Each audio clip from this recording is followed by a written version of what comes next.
só quero dar as boas-vindas aos novos alunos e aos alunos que já são matriculados há algum tempo, né, na pós-graduação. É um prazer estar aqui com vocês. Eu acho que vocês têm que aproveitar esse momento o máximo, porque o Dr. Marcelo é um expert na área e um psicanalista conhecido e com bastante discernimento, principalmente no que se refere à juventude, aos anseios, aos desejos. Então, isso eu acho que ele vai conversar bastante com vocês e acho que principalmente escutar, pelo que eu entendi. E é isso. Então, eu passo a palavra às coordenadoras e à Clara. Obrigada.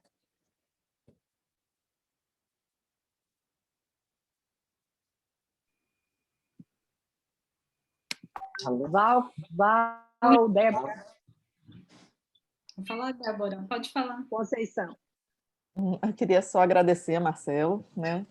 Sei que sua agenda é super ocupada, abrir esse tempinho aí para a gente. É um momento muito difícil, né? No país e no mundo, como a Patrícia falou, todo mundo sofrendo, e acho que vai ser muito importante, né? A gente poder ouvir você, depois conversar com você, os alunos terem um bate-papo, terem uma escuta, e nós queremos muito esse envolvimento aí com os alunos. Então, acho que hoje o dia é mais de Marcelo e deles, e a gente está aqui mais para ouvir, tentar ver o que a gente vai poder ajudar. Obrigada, Marcelo. Então, também quero agradecer a presença de Marcelo, aceito o convite, difícil de achar essa agenda, mas é sempre um prazer recebê-lo nessa parceria que é estendida aos nossos estudantes e a toda a comunidade IGM, na verdade. Né? O Marcelo, como a Patrícia falou, coordena o programa de bem-estar em saúde mental da UFBA, que é o PSU, e que teve um papel fundamental, principalmente nesses tempos 2020, onde vivemos essa situação atípica e onde nos registros da UFBA, em pauta, né, falam de mais de 500 acolhimentos. Então, esse é um momento bem importante que a gente tem dessa conversa com ele. Ele trouxe esse tema que acho que é um pouco do lema do PSU, não é? O importante não é falar e ser escutado. E também a discussão do texto que eu compartilhei com vocês, que é os que tiveram que partir, e que ele publicou no Instagram, no dia 29/3 de 2021. Para quem não segue o professor Marcelo, faça isso no perfil dele, @MarceloFveras, que é realmente uma riqueza de textos e impressões pessoais e que são muito bem-vindas e estimulam, né, a reflexão e acolhimento nesse tema. Então, muito obrigada, Marcelo. Espero que aproveitem os nossos discentes. Conceição? Conceição está aí? Acho que não. Não? Clarinha? Eu queria depois também passar a palavra para Breno, né? Que eu acho que Breno é o nosso representante para dar um oi aí e fazer, às vezes, dos estudantes, né? Certo. Tudo bom? Boa tarde a todos. Eu queria agradecer a presença de Marcelo mais uma vez aqui. É sempre importante esse espaço. Gente, já que apresentou ele... 20 minutos? Opa! Não apresentou ainda não, gente. Tem alguém com áudio aberto. Sempre é importante a gente abrir esse espaço de escuta para os estudantes, né? E a parceria com o PSU, os estudantes que estão entrando agora, é importante a gente reforçar que eles podem ser também acolhidos no programa PSU da UFBA, quem precisa de um suporte psicológico de emergência, né? Escuta emergencial, não sei qual é o termo exato que eles estão usando, mas é importante ressaltar que vocês podem recorrer também a esse serviço da UFBA através de uma parceria que a gente tem com a UFBA e com o PSU. Ele já está colocando o WhatsApp aqui no bate-papo.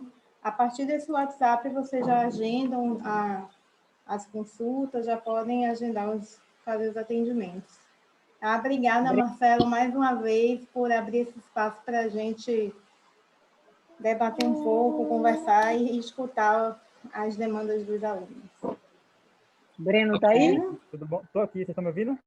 Breno. Isso, fala aí, Breno. Tudo bom, gente? Eu estava tentando falar e não estava conseguindo. Queria agradecer também a presença do Marcelo Vera e falar também que a gente ficou muito feliz com esse evento, porque no ano passado a gente da PG já estava cogitando fazer esse tipo de conversa, e um dos nomes que a gente pensou, né, na verdade o principal nome foi o do professor Marcelo. Então a gente já tinha cogitado fazer isso, e logo depois o pessoal apareceu com essa demanda muito semelhante com o que a gente queria fazer, então, pessoal, já tirou essa carga de trabalho da gente. Obrigado, gente. Obrigado, professor, pela disponibilidade mais uma vez. Eu acho que é um momento muito importante para a gente poder conversar sobre isso. Acho que está todo mundo precisando desse bate-papo. E é isso, gente. Não vou prolongar muito também, não, para não tomar mais o tempo de vocês. Obrigado, professor. Obrigado, gente. Então eu vou começar. Vou lá falar para vocês um pouquinho, né? Bom, então, apenas me apresentar como coordenador do PSIU, que é o programa. Eu não gosto desse nome, não, inclusive. Eu já conversei com o professor João Salles, o reitor, que o nome do programa ficou PSIU, Programa de Saúde Mental e Bem-Estar da UFBA. Por que eu não gosto desse programa? Porque é uma mentira, propaganda enganosa. Primeiro, que ninguém tem saúde mental boa, um pouco doido, pelo menos. Assim, não conheci ninguém normal em 40 anos quase de consultório.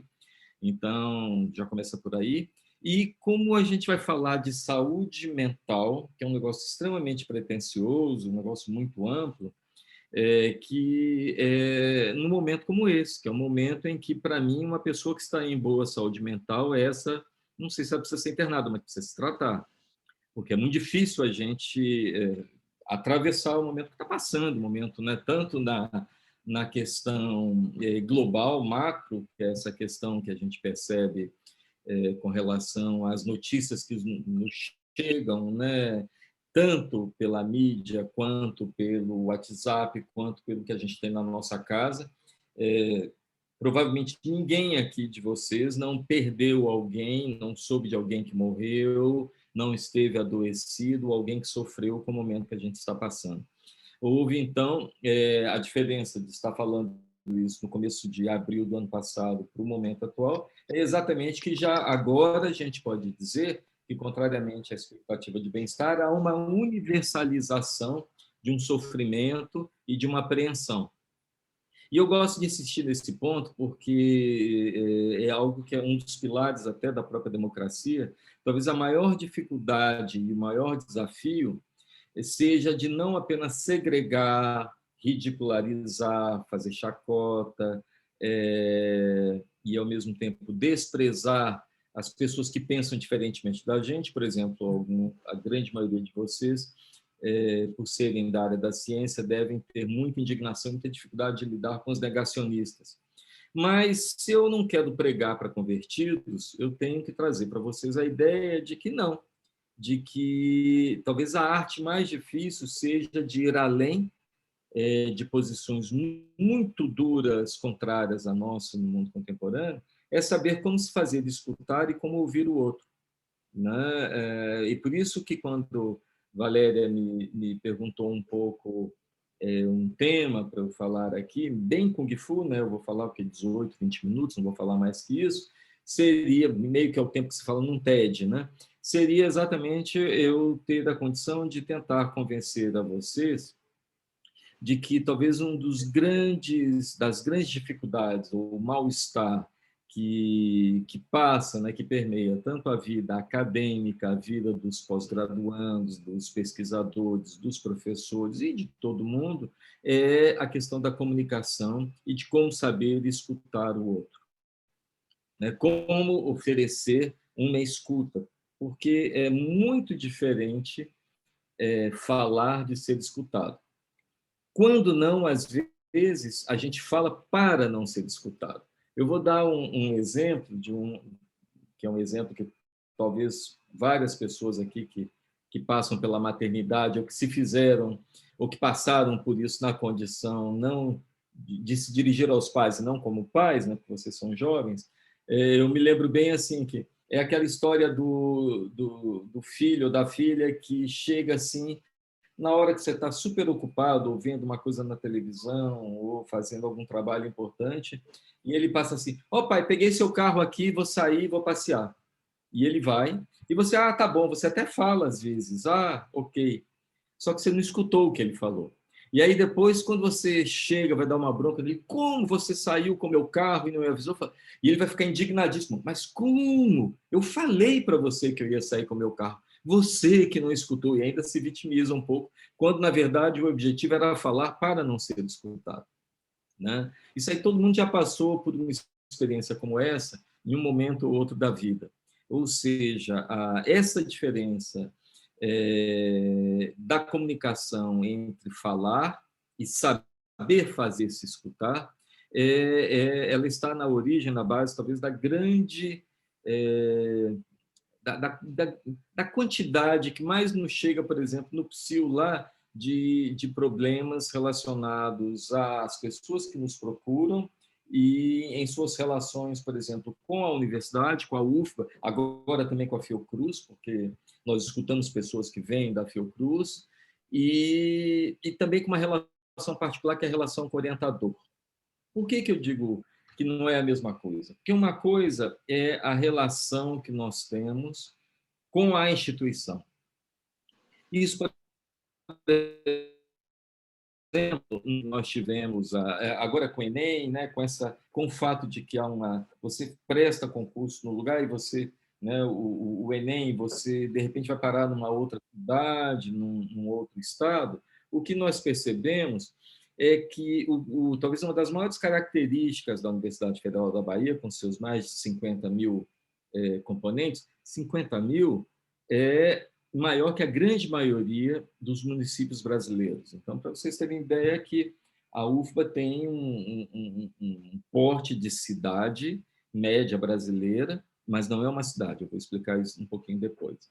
Ora, e o que a gente percebe é que houve uma mudança radical nos últimos 20 anos do próprio tecido social que compõe a Universidade Federal da Bahia, no momento em que, com as políticas de inclusão de cotas, com uma série de políticas que foram implementadas além das cotas, para que houvesse uma subversão um pouco, né, desse tecido que compunha a UFBA, e que era muito complicado, porque nós estávamos falando nos anos 80, 90, desde que a universidade começou, já vão lá 70 anos, num perfil de que era uma universidade pública voltada para um público de elite. Eu entrei na Universidade Federal em 79, posso dizer então que são 40, porque eu nunca mais saí, hoje em dia, depois eu fui residente, eu fiz concurso, quer dizer, eu fui entrando uma série de coisas, fui professor substituto, como sempre essas coisas acontecem. Já desliguei aqui.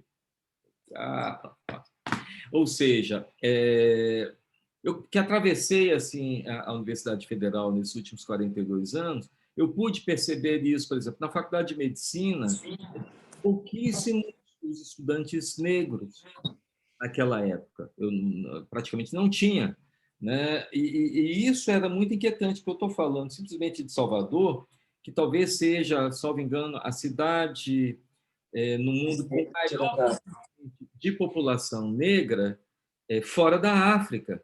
E, mesmo assim, uma faculdade de medicina pública, que deveria, né, articular-se com a educação pública para a população, teríamos 3, 4, 5 estudantes, colegas meus, negros participando. Ora, uma coisa que me deixa muito feliz quando me convidam para dar aula agora na Faculdade de Medicina da UFBA é esse empretecimento que aconteceu, que eu acho uma coisa muito bacana, dos estudantes. Ou seja, agora a gente vê esse empretecimento como sinal de uma subversão do modo como a gente vai pensar as pessoas que estão ali. Contudo, nada deixa de produzir sintomas e efeitos em uma comunidade, principalmente numa comunidade como a Universidade Federal da Bahia, mas que na Fiocruz não será talvez tão diferente. Ou seja, surgem daí grandes problemas. Primeiro, que ainda hoje, por mais que haja, como eu falo, esse empretecimento, essa inclusão de minorias, hoje em dia ser um campo muito melhor para a diversidade, para a comunidade LGBTX e por aí vai, ainda assim, todos têm que lidar com uma dificuldade muito grande, que é intrínseca ao momento em que vivemos atualmente, que é um momento de grande retrocesso nessas aquisições, principalmente de reconhecimento das diferenças. Então, eu posso dizer que nós temos dados já bem quantificados de que, no PSIL, as grandes procuras que tivemos, os picos de procura mais impressionantes que nós tivemos nesses 3 anos e meio de funcionamento, coincidiram com momentos onde esse contingente da universidade, dos cientistas, dos que entraram, por exemplo, para uma certa comunidade que foi muito hostilizada pela mudança de governo, no momento em que esse governo marcou posições muito decididas. Por exemplo, no primeiro turno da eleição do presidente atual e no segundo turno, houve uma afluência muito grande de pessoas em pânico, porque alguns estudantes da UFBA, por exemplo, eles eram ameaçados no ponto de ônibus quando passavam na federação, carros passavam gritando: vai acabar isso aí, vai acabar, né, esse antro que vocês estão.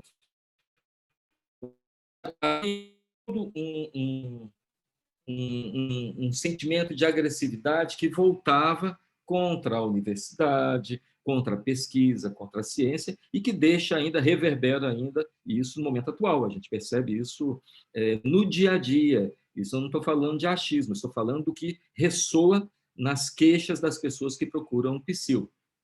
Não é isso? Então, existe toda uma relação de sofrimento conectada ao mundo, conectado ao mundo que vivemos, ao fato de que há um certo abandono também. O que significa esse abandono?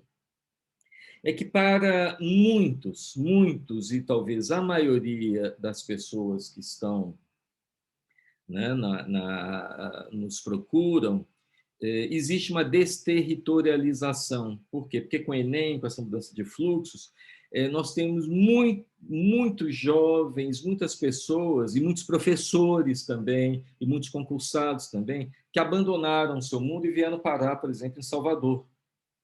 Né? E os estudantes mais jovens, inclusive, foi a primeira vez na vida que eles largaram suas famílias, a turma de amigos com que eles batiam baba ali, ou tomavam chopp e conversavam, e vão parar numa cidade inóspita. E é claro que coincide, então, essa entrada no ambiente universitário, no ambiente, depois até das pós-graduações, na grande maioria das vezes, com uma separação do qual muitos mesmos não estão preparados para ela.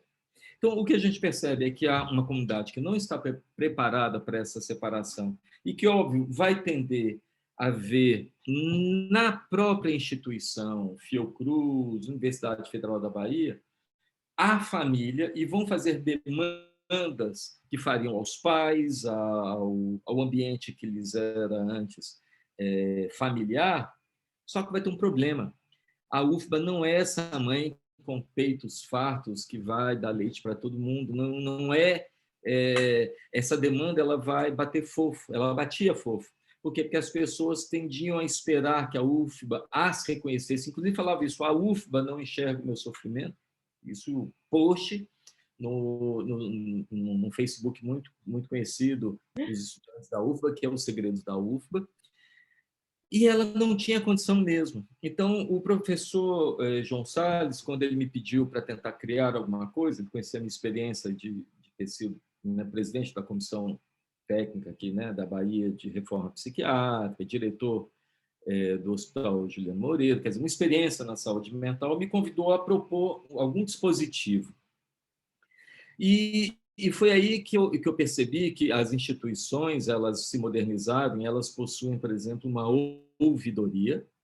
Muito bem, a UFBA deve ter a ouvidoria dela, que vai receber os anseios, as reclamações, as reivindicações das pessoas, dos servidores, né, de todos que passam pela Fiocruz, aí na Bahia, e a ouvidoria, que é um órgão institucionalizado, existe, obviamente, na UFBA também, mas a ouvidoria, ela não é uma orelhoria. E é completamente diferente você ter uma ouvidoria e uma orelhoria. E o PSIL se propõe a ser uma orelhoria, que é completamente diferente. O que nós nos propomos ali, e que eu estou falando para vocês, isso, é claro, inclui vocês que estão aqui, que estão entrando agora, ou que já estão aí, e não é você só estudante, não.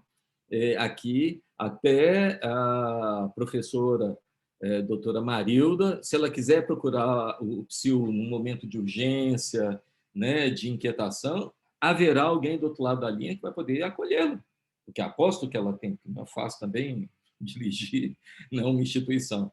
Ou seja, professores, orientadores, ou seja, nós fizemos uma oferta que, para isso, eu consegui reunir um time, e que agora, nessa época virtual, porque agora ninguém está se encontrando presencial, é um time muito interessante, que é um time de psicanalistas, nós somos todos psicanalistas, porque eu acho que foram se agregando a mim, eu fui convidando, fui colocando no Face, as pessoas foram me procurando, e hoje em dia nós temos praticamente, são quase 40 psicanalistas que vão emprestar a orelha.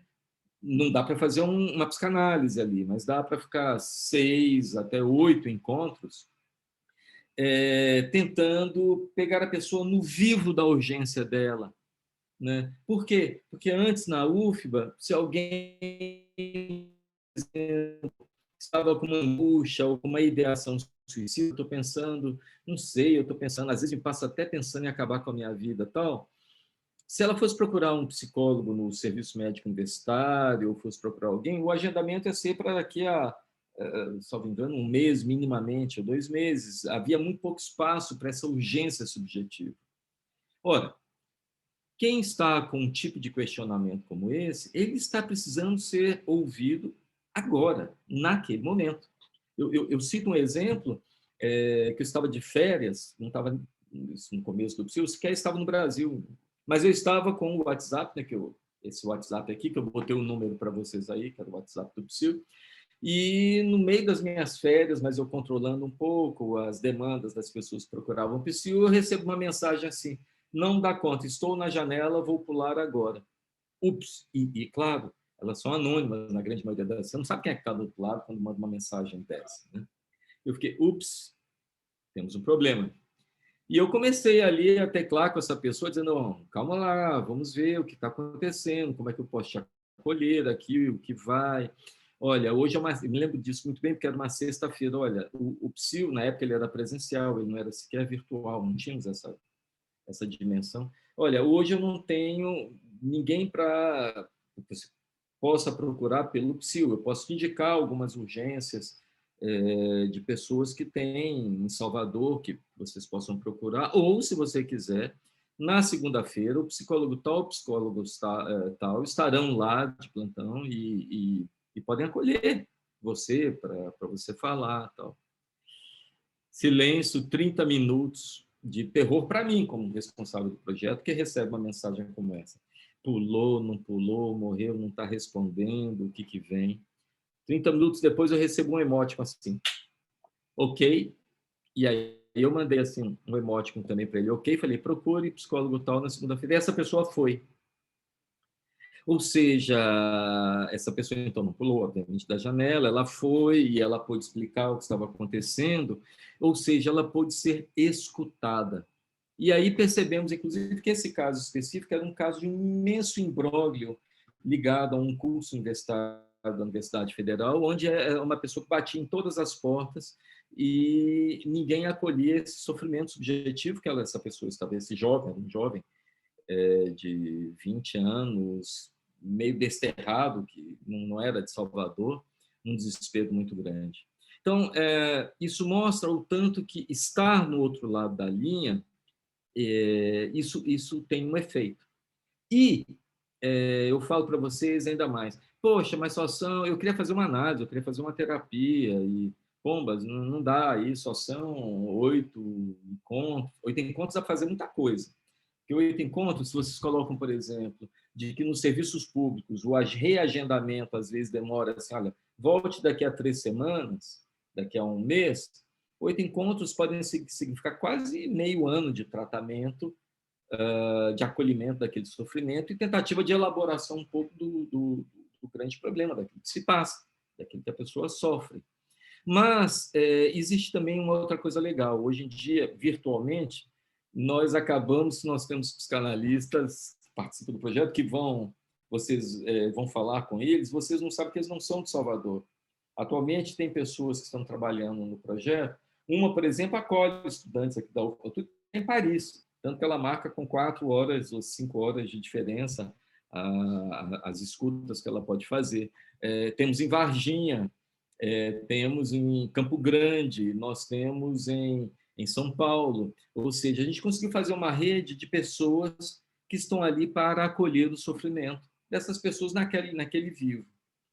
E, é claro, existe um pacto, que isso não está formalizado, que a gente acabou criando, porque, por exemplo, essa turma são 40, mas já tem 30 que saíram do ano passado, todos.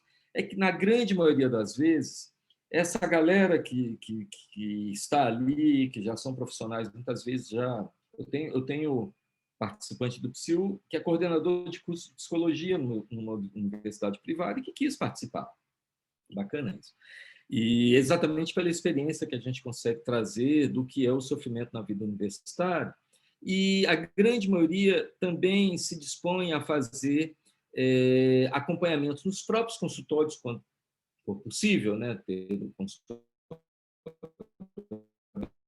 virtualmente, por valores sociais. Ou seja, todo mundo pensa, eu não posso fazer uma terapia, uma análise, porque o negócio custa uma fortuna. Essa ideia de que realmente a gente precisa mudar esse conceito, nós psicanalistas, de que psicanálise é uma coisa de elite. Eu já digo logo para vocês que não é de elite. Por quê? Porque o psicanalista não faz mais valia. Eu posso ser o mais importante psicanalista do mundo, quiçá do universo, do Avengers. Se eu quebrar a perna e não for trabalhar, eu não posso fazer mais valia, eu não posso botar meu substituto para trabalhar por mim. Então, é difícil você pensar de que a psicanálise é elitista se o psicanalista trabalha de corpo presente lá, né? Eu tenho que estar ali todo dia trabalhando, hoje aqui vou estar trabalhando, daqui a pouquinho vou retomar meus atendimentos. Mas ele se dispõe a preços, valores sociais, ou seja, às vezes por 100, 200 reais, uma coisa a combinar por mês. É possível ter alguém que escute semanalmente e depois dê continuidade ao tratamento, porque todos têm mais ou menos um pacto, um compromisso, que eu acho que é fundamental, né? E, além disso, só para concluir, já passei 2 minutos do que eu me propunha a falar, mas para concluir, é dizer que existe também um outro tipo. Então, existe uma certa tensão, que é a relação institucional, a relação que é muito tensa, por exemplo, professores na universidade. Quem é professor aqui sabe o tanto que é complexo a relação das coordenações, né, das congregações, o tanto que existe ali uma série de tensões, rivalidades, e que fazem muito sofrimento subjetivo. Existe essa relação de sofrimento, que é a relação com a instituição, que não vai ser a mãe, a família de braços abertos, que ela talvez esperasse que fosse, mas vocês, especificamente, vocês estão em pós-graduação. E há um tipo de sofrimento muito complicado na pós-graduação, é porque uma pós, normalmente, é um casamento, que quando dá ruim, logo no começo, é muito complicado. Porque você vai passar 1 ano, 2 anos, 4 anos ou 6 anos numa relação que é quase um casamento com o orientador.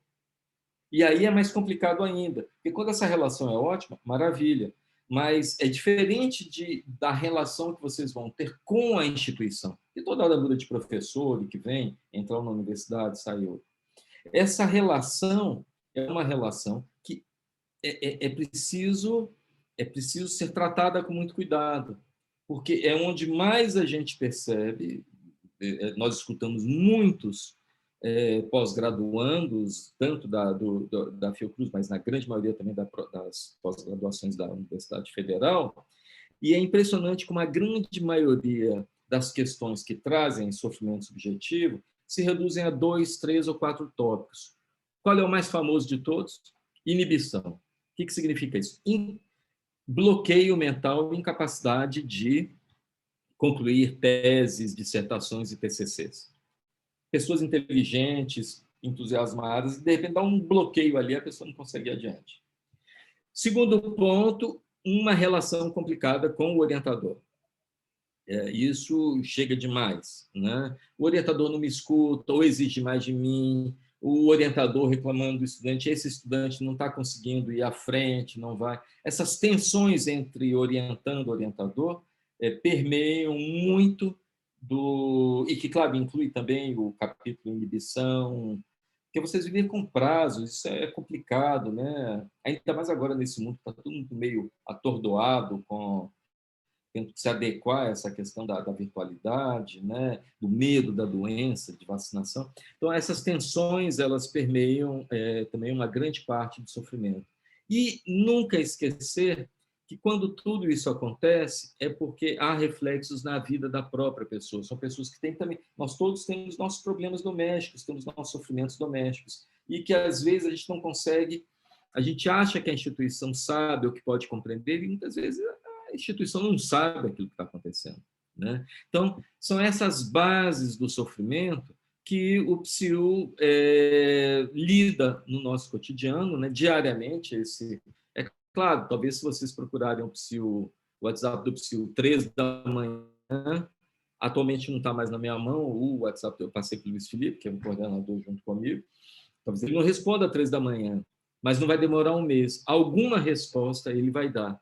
E aí vocês vão perceber, que é o que nós podemos perceber, é que, embora a UFBA tenha falado no Edgar Digital de 500 atendimentos, nós já fizemos, nesses 3 anos de atividade do PSIU, perto de 10 mil acolhimentos. A gente não sabe nem de atendimento, acolhimentos. E que, minimamente, nós temos ali, porque como eles se repetem, né? 2.500 pessoas, talvez 2.600 pessoas distintas nos procuraram. Ora, se vocês pensam numa comunidade de 2.500, uma comunidade de 50 mil, é impactante. Isso significa que 5% de toda a Universidade Federal da Bahia, em algum momento, entrou em contato com a gente e precisou de nós, né? E isso eu acho que é fundamental. Estarmos ali, oferecermos a nossa escuta. Então, é isso mais ou menos que eu tinha para vocês. Eu acho que ainda tenho, sei lá, uns 10 minutos, se vocês quiserem colocar alguma pergunta, alguma coisa, e eu vou responder aí, se der tempo.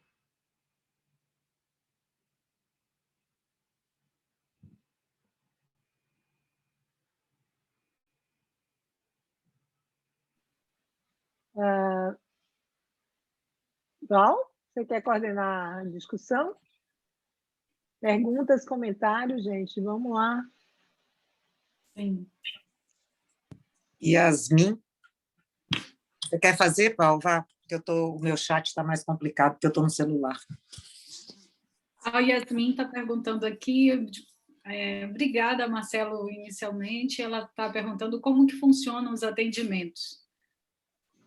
Então, é muito simples. É só entrar em contato.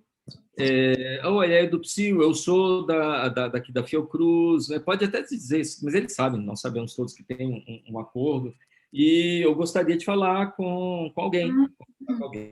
Aí o Luiz Felipe, que está agora com o hub na mão, né?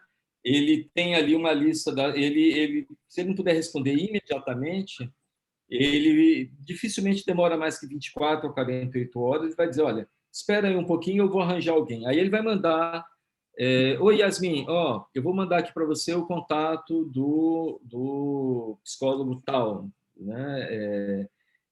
Combina logo direto com ele um horário para vocês conversarem. Tem pessoas que não têm privacidade em casa, por exemplo, para conversar falando. Às vezes moram por exemplo, é muito difícil você morar num quarto e sala e falar mal do marido com ele na sala ao lado. Isso acontece muito. Ou falar mal dos pais quando eles estão ali do lado. Isso é um clássico nosso. Tem gente que desce para o carro ou para um lugar para falar. Mas, se não der, minimamente, se fala por WhatsApp. Alguns estudantes nossos, Yasmin, conversam por WhatsApp com o psicólogo. Tipo chat, porque não tem condição de falar. O ideal é que, minimamente, quanto mais a gente puder agregar do corpo do psi que está do outro lado, melhor. Então, minimamente, se puder ter voz e visão, como a gente está fazendo aqui, via WhatsApp, é bem bacana. Isso funciona e dá bem.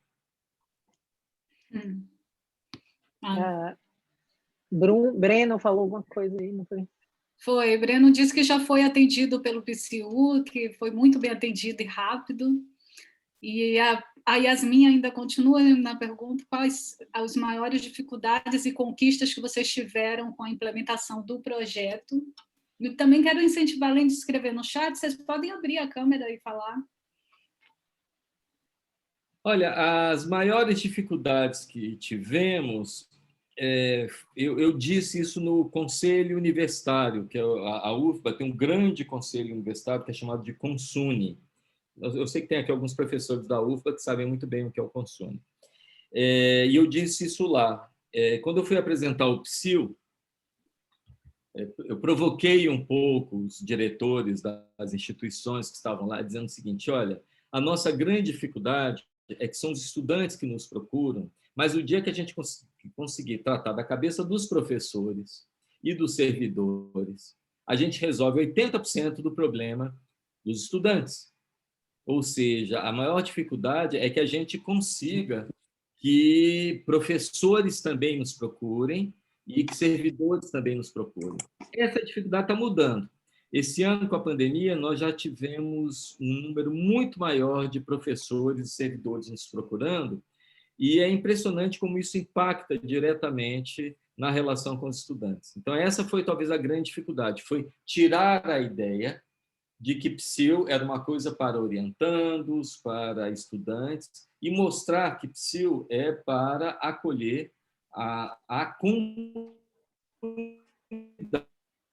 Por isso que eu coloquei como exemplo máximo a professora doutora Marilda, como, quando eu dou palestras na UFBA, eu coloco: olha, o professor João Salles nos procura de vez em quando, o reitor, quando está com algum pepino. E de vez em quando chegam uns pepinos para ele também, que ele não dá conta. Ou seja, o modo de usar, nós temos regras, e isso é muito importante, exatamente para poder quebrá-las. O dia que tivermos... Olha o lado bom de não ser cientista, né? Cientista tem que ter regra e tem que respeitar as regras, o protocolo tem que ser. O lado bom é que tudo na vida mental que não é ciência é meia boca mesmo. Então, a gente tem que... A gente fala: não, só são 8. Aí, de repente, esse aí a gente vai ficar... Vão atender 16 vezes. Pouco importa. A gente coloca 8 para ter um determinado limite, mas isso vai. Isso funciona bem. Tem funcionado. Então, esse talvez tenha sido o maior problema. E, claro, tem um problema que a gente tem de não ser confundido com urgência psiquiátrica, que às vezes nos ligam. Já aconteceu de um diretor de uma unidade na UPA ligar: olha, venham aqui agora que tem um estudante trancado no banheiro dizendo que vai cortar os pulsos. Isso não é a nossa função. Aí a gente diz: olha, aí tem que chamar o SAMU, o 92. Nós não temos como agir, não temos braços, pernas para isso. O que a gente pode é oferecer uma orelha para as pessoas que estão procurando aqui. Então, quando a gente sente que é algo que vai exigir, por exemplo, um tratamento psiquiátrico maior, são casos, às vezes, muito graves, a gente tenta direcionar isso para serviços da rede minimamente municipal ou da própria UFBA. Mas o que eu posso dizer é que nós temos uma estatística, ela vale pelo que ela vale. Hoje, daqui a 15 minutos, ela pode não existir mais. Mas eu tenho algo que mostra de um certo sucesso da nossa estratégia, é que inúmeras universidades... A questão do suicídio entre universitários e pós-graduandos é uma questão muito séria, porque foi a única parcela da população mundial que modificou um pouco o perfil da quantidade de pessoas que passam a tentar suicídio porque tem um sofrimento muito grande. São estudantes, adolescentes, os jovens, né? Por que isso está acontecendo? Isso foi tema de inúmeros debates em todas as universidades, e a USP lançou o programa, que é o Escritório de Saúde Mental deles, a UFMG. Eu sou convidado a falar nessas instituições todas por uma razão.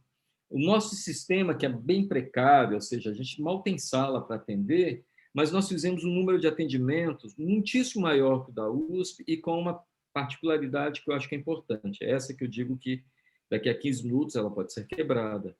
Nós tivemos situações seríssimas, como aquela que eu falei para vocês, do estudante lá na...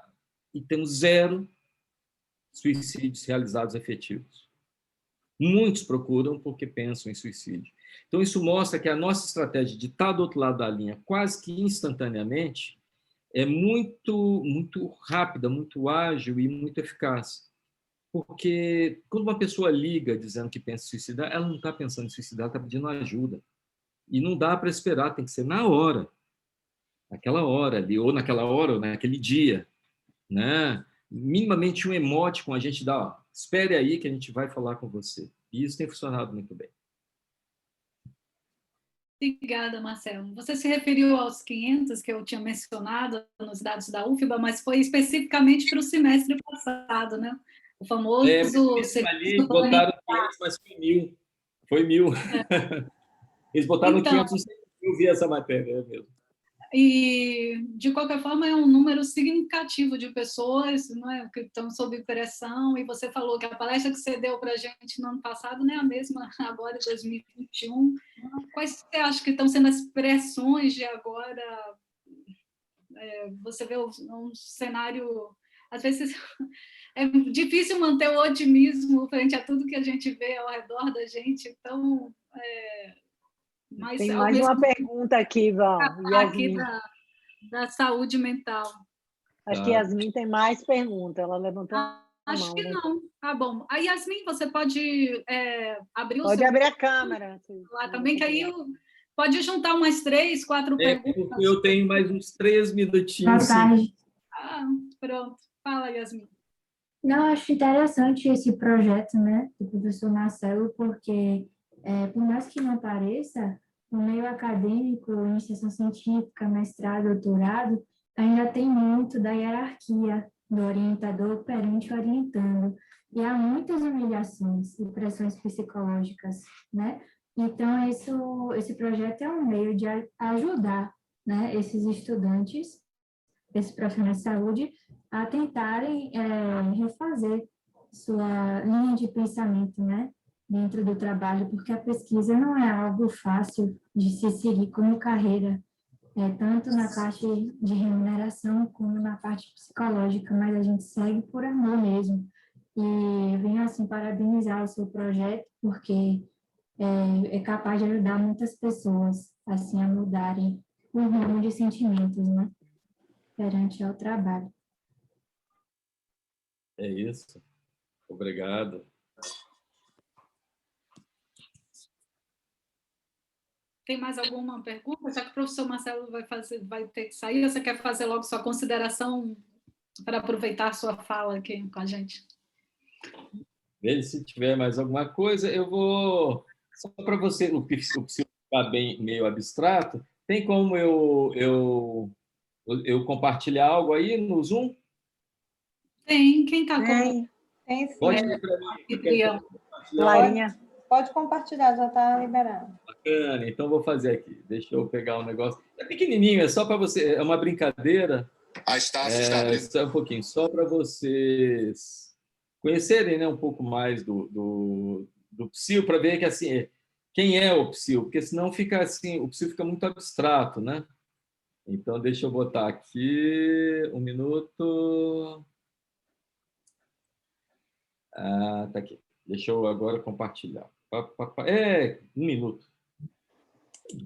Onde que eu botei o Zoom, meu Deus? O Zoom. Tá aqui o Zoom. Compartilhar. Não, fiz errado. Deixa eu interromper. Porque a gente tem que... Professor, tem que escolher a opção de compartilhar o som da tela. Foi isso, exato. Eu tinha esquecido de fazer isso. Agora eu já fiz. Pronto, aqui vai para vocês conhecerem o psil.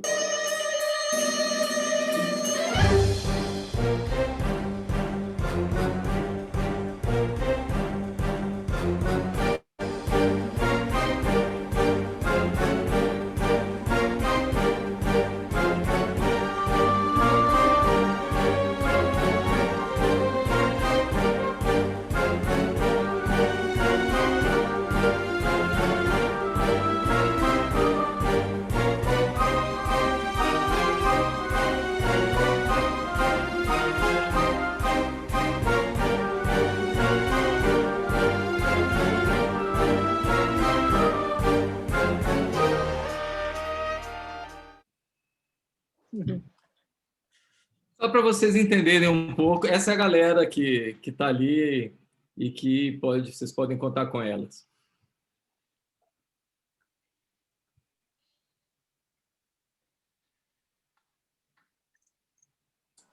Tá muda, Val.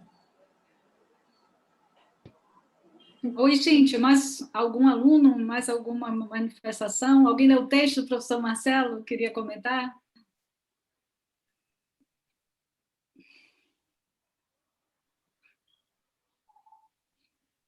Agora, o meu contato é muito aberto, tanto pelo Face, pelo Insta, por e-mail, e nós somos extremamente permeáveis. Tem o Facebook também do PSIL, e o que a gente quer é promover encontros, né? Uma pessoa que quer falar, então sintam-se à vontade para usar e abusar, procurar a gente, né? Essa que é a mensagem que eu queria passar para vocês e contem com a gente aí no que precisar, viu? Obrigada, Marcelo. Eu vou ter que ir saindo, mas eu deixo de qualquer maneira assim uma boa sorte a todos que estão começando esse ano letivo, né? Que é um ano complexo, e eu tenho certeza que a gente só vai sair dessa com inovação. E inovação só vem do pensamento científico, então, né, e dos artistas também. Então, eu espero que os artistas e os cientistas inovem para a gente conseguir atravessar aí o mundo. Tá bom? Até mais, pessoal. Obrigada, Marcelo. Tchau, obrigada. Tchau, Marcelo. Obrigada. Tchau. Obrigada, Marcelo. Até mais.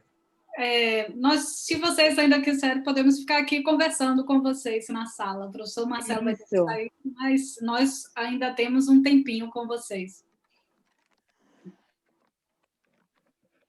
Importante vocês falarem se tem alguma demanda. Isso. Que aí Alguma dúvida? eu vou só finalizar aqui para encerrar a gravação, dizer que essa conversa com o professor Marcelo vai ficar disponível no YouTube da Fiocruz Bahia e para a gente compartilhar com os que aqui não puderam estar.